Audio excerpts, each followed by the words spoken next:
હાય friend, Gujarati cooking ચેનલમાં તમારું સ્વાગત છે. આજે આપણે કેરીનો રસ તો ખાઈ લઈએ છીએ, પણ ગોટલા છે ને કાં તો સૂકવી દઈએ છીએ અથવા તો ફેંકી દઈએ છીએ અને એની ગોટલીના મુખવાસ કે કંઈ કહીએ છીએ. પણ આજે પાકેલી કેરીના આખા ગોટલાનું આપણે ઉપયોગ કરી અને એક મસ્ત વાનગી બનાવવાના છીએ. જો કેટલી મસ્ત વાનગી બનાવીશ ને તમે ખાતા જ રહી જશો. અને સાંજે ખરેખર બપોરે બહુ ભારે ખવાઈ ગયું હોય ને તો આ વાનગી સાથે ખીચડી સાંજે ખાઓ ને તો બેસ્ટ. વારે વારે તમારે બનાવવાનું મન થશે અને ઘરનાની ફરમાઈશ પણ વારે વારે થશે.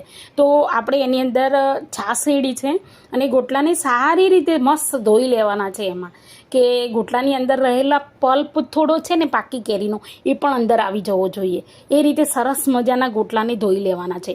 આ રેસીપી તમે બનાવશો તો ખીચડી સાથે સાંજે એક તો રસોડામાં વધારે રહેવાની ઝંઝટ નહીં અને ટેસ્ટમાં બિલકુલ વધારે, અને ખીચડી વધારે બનાવજો, વધારે જ બનાવવી પડશે. હવે જુઓ કે આવા વ્હાઈટ થઈ જાય ને ગોટલા એટલે એને કાઢી લેવાના છે મસ્ત મજાના. હવે હું તમને બતાવું છું કેટલો સરસ મજાનો અંદર પલ્પ આવી ગયો છે.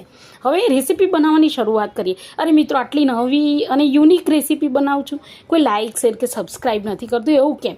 ખરેખર આ રેસીપી બહુ જ બેસ્ટ થાય છે, બનાવીને જોઈ લેજો. તો એની અંદર આપણે ચણાનો લોટ નાખ્યો છે અને અહીંયા મસાલા કરી દઈશું. ચણાનો લોટ સારી રીતે મિક્સ કર્યો છે કે અંદર બબલ્સ ના રહી જાય. પછી ધાણા જીરું, હળદર અને મરચું અને સ્વાદ પ્રમાણે મીઠું એડ કર્યું છે અને સારી રીતે એને મિક્સરથી ગ્રાઇન્ડ કરી લઈશું. સરસ મજાનું અંદર કંઈ પણ બબલ્સ ના રહે એવું. હવે વઘાર માટે મેં અહીંયા થોડું તેલ લીધું છે. તેલમાં થોડું જીરું જ નાખ્યું છે. હવે એની અંદર આપણે જીરું તતડી જાય ને એટલે સરસ મજાની હિંગ નાખીશું, જેના કરતાં એટલે મસ્ત ટેસ્ટ આવે છે. હવે આપણે એની અંદર મેં આખા લસણ નાખ્યા છે, તો તમે પણ આખા લસણ ચોક્કસથી નાખજો. ને એક ગ્રીન કલરનું મરચું નાખ્યું છે કાપીને. વધારે આપણે તીખું નથી કરવાનું, કારણ કે આ છે ને વધારે તીખું નહીં એવું ભાવે છે. અને મેં રેડ કલરના 2 મરચાં નાખ્યા છે ને કઢી પત્તા નાખ્યા છે. હવે તો તમે સમજી જ ગયા હશો કે આ વાનગીનું નામ શું છે. જો ખરેખર ખબર હોય તો મને કોમેન્ટ અત્યારે જ કરી દો. તો અંદર આપણે છાશ રેડીશું, જે આપણે બેટર બનાવ્યું છે, અને સરસ મજાનો ફજેતો બનાવી રહ્યા છીએ આપણે. તો જો આ રીતે મસ્ત બની જાય ને એટલે એને એક વસ્તુ કાને હલાવતા જ રહેવાનું છે, સતત હલાવવાનું.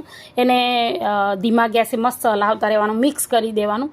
એનું કલર ચેન્જ થઈ જાય ને કઢી જેવું બની જાય એટલે સમજી લેવાનું કે આપણો ફજેતો તૈયાર છે. નામ જ એવું છે ને, પણ ખાવામાં તો બહુ મજા આવે છે.